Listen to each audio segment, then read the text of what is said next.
What is going on, Headliner Nation? Jake, Fantasy Headliners. Hopefully everyone's doing well out there today. We're talking about some rankings here for Week 8 Fantasy Football. We're not going to waste a whole lot of time. We're going to get right into the rankings, but a quick reminder, if you're looking for kicker rankings, defense rankings, flex rankings, that's all a member perk here this year. So you need to consider hitting that little blue join button right below the video so you can get some of those extra member perks that a lot of people are enjoying right now. But now is the time. Let's dive into some quarterback rankings. Let's talk about our top 24 quarterbacks for Week 8. And right off the bat, just a reminder, if you're looking for more detailed information, that is in the start sit videos. We're just going to fly through these top 24 quarterbacks. Starting here, number 1, we got Jalen Hurts coming off his bye week going up against the Pittsburgh Steelers, followed by Josh Allen, who even though he has a difficult matchup going up against Green Bay this week, it's Josh Allen, and all he does is score TDs. Number 3, Joe Burrow, Cincinnati Bengals going up against the Cleveland Browns. Monday Night Football should be a fun game to watch. Number 4, Kyler Murray. Can he kind of take it to the next level here over the next few weeks and really help boost some fantasy owners because they need some extra points than what they've been getting here as of late from Kyler Murray? Same can be said for number 5 and Lamar Jackson. 6, Tua Tagovailoa, who is in line this week for a great matchup going up against the Detroit Lions. I got him all the way up to 6. Number 7, Kirk Cousins, also coming off the bye week going up against those Arizona Cardinals. 8 is Daniel Jones. Danny Penny's inside the top 12 at number 8. Maybe the world is ending, but as of right now, coming off a 100-yard rushing game, scoring some touchdowns, he's found himself inside the top 10. Derek Carr, Las Vegas Raiders going up against the Saints, followed by Dak Prescott at number 10. I really expect Dak to take a step forward in his second game back from the injury. 11 is Geno Smith, who just continues to be solid at the quarterback position and is still highly underrated by a lot of people. 12 right now is Tom Brady playing Thursday Night Football against the Ravens, but full disclosure, if Mike Evans does not play in this game, he will fall outside the top 12. 13, Jared Goff looking for a bounce back for that Detroit Lions offense. How about number 14, Matthew Stafford of the Los Angeles Rams, another team coming off of a bye week, going up against a San Francisco 49ers team that's kind of beat up on the defensive side of the football. 15, his opponent, Jimmy G, playing great here the last couple weeks. 16, Andy Dalton, looked like maybe one of the worst quarterbacks in the NFL the first half of last week, then turned in to like a all-time great in the second half and absolutely obliterated the secondary of the Arizona Cardinals. Looks like he's going to start again this week going up against the Las Vegas Raiders. 17, Davis Mills. When they throw the ball more in Houston, good things happen for Davis Mills. He went over 40 pass attempts, went over 300 yards, finds himself at number 17. 18, Trevor Lawrence, Jacksonville Jaguars. Now, I love Trevor Lawrence, but in a matchup in London against the Broncos, who really the only thing that they do right is play great pass defense, I got Trevor Lawrence dropped down to 18. 19, Justin Fields, who's starting to turn it on a little bit, but thanks to the feet more than the arm here as of late. Justin Fields up to 19 despite the difficult match. Number 20 is Aaron Rodgers. He wants to give other guys on the roster a chance because the guys who are continually out there keep making mistakes. That's not my words. Those are his words. Got him at number 20. 21, Taylor Heineke. He's got himself a matchup going up against the Indianapolis Colts, which is not an easy matchup, but neither was last week's against Green Bay, and he had no issues going deep down the field to Terry McLaurin, so he's at 21. 22 then is going to be Kenny Pickett. Can he protect the ball in a very, very difficult matchup going up against Philadelphia, who is already an elite defense coming off their bye week? That's why he's all the way down at 22. 23 is Marcus Mariota, because you just never know what to expect from him each and every week. It's a very up and down roller coaster. And then 24, as of right now, I have Russell Wilson, who he himself said that he was working out on the plane on the way to London. I'm not buying it. He's not in my starting lineup, but he is right here at quarterback 24. So as you can see, there's a few names a little bit higher, but that's to be expected when you have the likes of Patrick Mahomes and Justin Herbert on a bye week. Some of these other guys going to get a chance to be a little bit higher, but why are you here right now? It's probably for this, the quick and dirty top 30 running backs of Week 8 fantasy football. Here we go. And right off the bat, shouldn't be a surprise. We got King Henry going up against the Houston Texans run defense, which is not good. Pass defense, good. Run defense, bad. Got Derrick Henry at number 1. Number 2 and 3, Saquon Barkley, Nick Chubb. That shouldn't be a surprise. But how about Josh Jacobs sitting right here at number 4, going up against the Saints, coming off some massive games for Josh Jacobs. As of late, the best running back in all of fantasy, doing great things, and they're giving him continual volume, which I absolutely love. Number 5, Dalvin Cook, Minnesota Vikings, going up against the Arizona Cardinals, coming off of his bye week. 6, Christian McCaffrey, a difficult matchup going up against the Rams, but he just faced this same Rams defense a couple weeks ago with the Carolina Panthers and had over 150 total yards. In the offense in San Francisco and another week in the playbook, I still got him at number 6. Number 7, Alvin Kamara, as of right now, the main part of the offense in New Orleans, followed by number 8, Kenneth Walker, Seattle Seahawks. Guy is just putting in work as of late.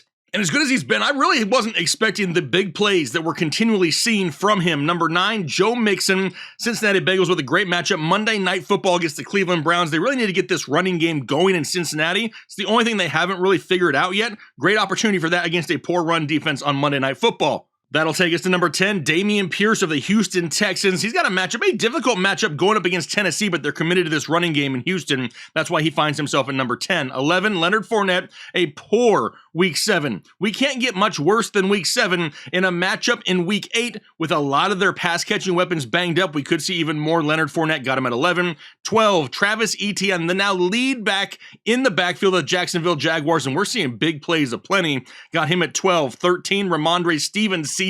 As of right now, even with Damian Harris in the lineup, Stevenson is still the guy to own and start in this backfield right now. Number 14 is Jonathan Taylor. What does his role look like now with no Matt Ryan under center? Do they really utilize the running backs a little bit more? We need to wait and see. Got him at 14.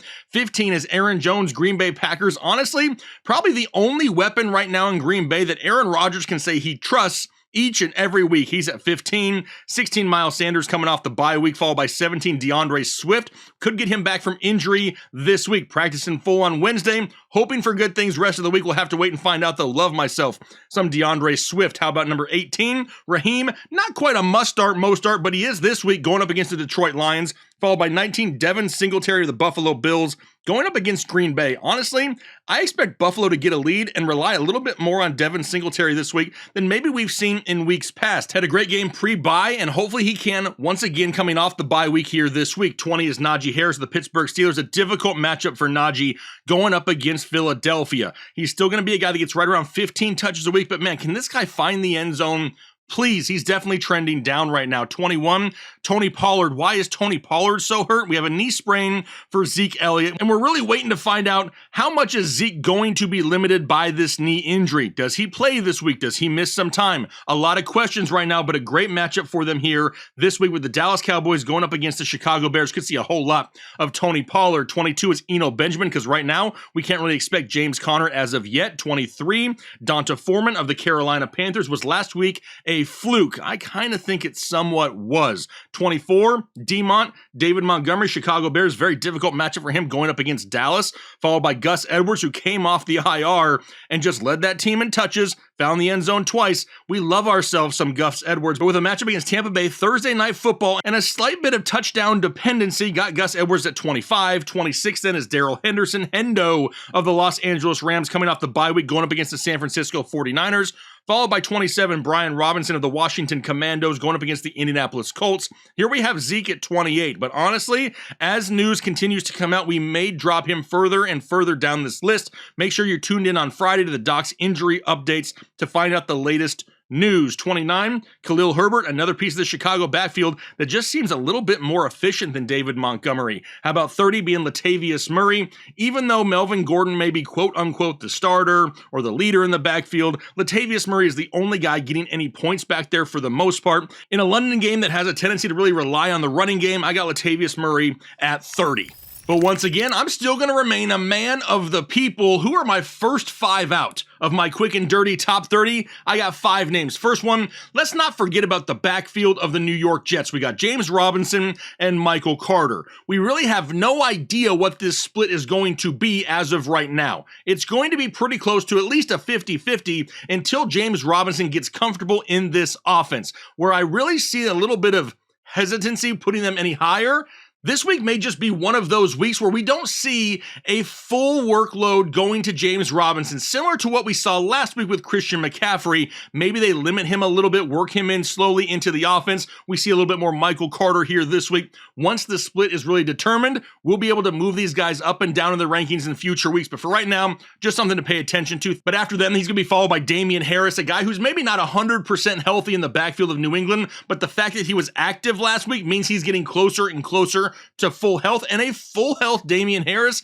is a top 30 running back. So that's something to pay attention to. Jamal Williams, if for whatever reason we have a limited or out DeAndre Swift, once again, Jamal Williams becomes a factor. And then lastly, Kareem Hunt. A lot of rumors going around right now that Kareem Hunt could be traded. If for some reason the games come around on Sunday and we don't see any Kareem Hunt, you better start expecting a trade because it could be in the works. I've been talking about a potential trade for Kareem Hunt since it wasn't the cool thing to do. Like May, June, there's videos out there of me talking about the trade and everybody thinking I was crazy. That the Browns would never trade Kareem Hunt. Yes, they would, and they're about to, I believe. That's something definitely to pay attention to as well. But like we say in a lot of our rankings videos, don't worry if our rankings don't match. If our rankings matched, what would be the purpose in watching rankings? This is to get other people's opinions on players and really find out what their thought process is. Once we have the complete picture and all of our opinions together, that's how you become a better fantasy football player and make the best decisions for your team. So if that's what you're looking for, do me a favor, hit the like button, subscribe if you haven't already, and let's go out there and let's just have a lot of fun here with fantasy football in week 8. So hopefully you're having a great day here today. Hopefully you're having a great rest of your week. I'm going to get out of here for today because we have more videos to make, and you better believe they're going to be 100% straight bangers here rest of the week. Have a great rest of your day. We'll talk to you later. Thanks.